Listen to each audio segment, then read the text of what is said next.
ಈ ಬಾರಿ ಅಂದರೆ ಯಾರು ನಿಮ್ಮ ಲೆಕ್ಕದಾಗ ಬಿಗ್ ಬಾಸ್ನ ಗೆಲ್ಬೋದಪ್ಪ ಇವ್ರು ಗೆಲ್ಲೋಂಥ ಸಾಧ್ಯತೆ ಐತೆ ಅಂತಂದ್ರೆ ಫಸ್ಟ್ ಯಾರು ಬರ್ಬೋದು, ಸೆಕೆಂಡ್ ಯಾರು ಬರ್ಬೋದು ಅಂತ ಅನಿಸ್ತೈತಿ ಈ ಸಾರಿ ನಿಮಗೆ ಅನಿಸ್ದಂಗಮ್ಮ? ಎಲ್ಲರೂ ಅವರು ಆಟ ಆಡಕ್ಕೆ ಎಲ್ಲರೂ ಜಾಣ್ರ. ಯಾರಿಗಂತ ಹೇಳ್ತೀರಿ? ಯಾರು ಓಟ್ ಕಮ್ಮಿ ಇದ್ದವ್ರು ಹೊರಗೆ ಬರೋದ್ರಿ. ಯಾರಿಗಂತ ಹೆಂಗಂತೀರಿ ಅವ್ರಿಗೆ ಅನ್ನೋದಕ್ಕೆ? ಹೊರಗೆ ಬರೋಕೆ ಏನು ಕಾರಣ ಅಂತಂತ ನಾವು ಬರೋಕ್ಕೆ ಏನ್ರಿ ಕಾರಣ ಅಂದ್ರೆ ಅವರಿಗೆ ಗೊತ್ತ್ರಿ, ನಮ್ಗೇನು ಗೊತ್ತ್ರಿ ಕಾರಣಗಳು. ಏನು ಹೇಳಿದ್ರಂತ ಅನ್ನಿಸ್ತಂದೆ? ಅಯ್ಯೇ ನಮಗೇನು ಹೇಳಿಲ್ಲ ರೀ.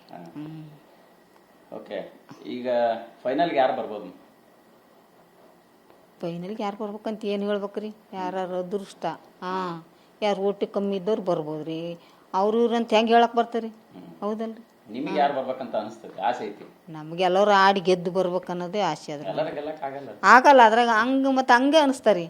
ಯಾರು ದೈವ, ಯಾರು ರಣೆಬಾರ, ಅವ್ರವ್ರು ಇದ್ದವ್ರು ಅವ್ರು ಗೆದ್ದು ಬರೋದ್ರಿ.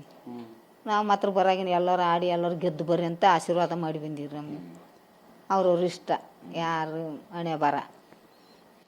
ಹಿಂದೆ ಯಾವತ್ತರ ಬಿಗ್ ಬಾಸ್ ಈ ಪ್ರೋಗ್ರಾಮ್ ನೋಡಿದ್ರೆ ಅಥವಾ ಇದು ಹೊಕ್ಕಿನಂತ ಅಂದಾಗ ಏನಾರ ನೋಡಿದ್ರೆ ಯಾವ ಎಪಿಸೋಡ್ ನೋಡಿದ್ರಿ ನೀವು? ಅಂದ್ರೆ ಯಾವ ಟೈಮ್ ಜರ್ನಿ ನೋಡಿದ್ರಿ? ಯಾರು ಭಾಳ ಇಷ್ಟ ಆಗಿದ್ರಿ ಹಿಂದಿನ ಎಲ್ಲ ಎಪಿಸೋಡ್ನಾಗ ಅಂತ? ಭಾಳ ನೋಡ್ತಿದ್ದಲ್ರಿ, ಸುಮ್ಮನೆ ಸ್ವಲ್ಪ ಸ್ವಲ್ಪ ಮಂದಿ ಮನೆಯಾಗ ಹೋಗಿ ನೋಡ್ತಿದ್ದೆ.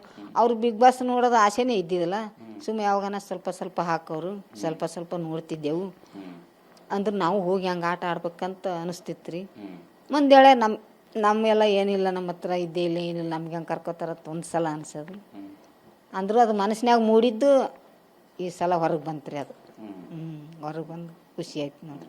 ನಮ್ಮ ಮೇಡಮ್ಮರ ಹತ್ರ, ನಮ್ಮ ಮನಸ್ಸರ ಹತ್ರ ಇದು ಏನದು ಇನ್ಸ್ಟಾಗ್ರಾಮ್ದಲ್ಲಿ ಇದು ಮಾಡಿ ಫೇಮಸ್ ಆಗಿ ಬಿಗ್ ಬಾಸ್ ಮನೆಗೆ ಹೋಗಂಗಾಯ್ತು ನೋಡ್ರಿ.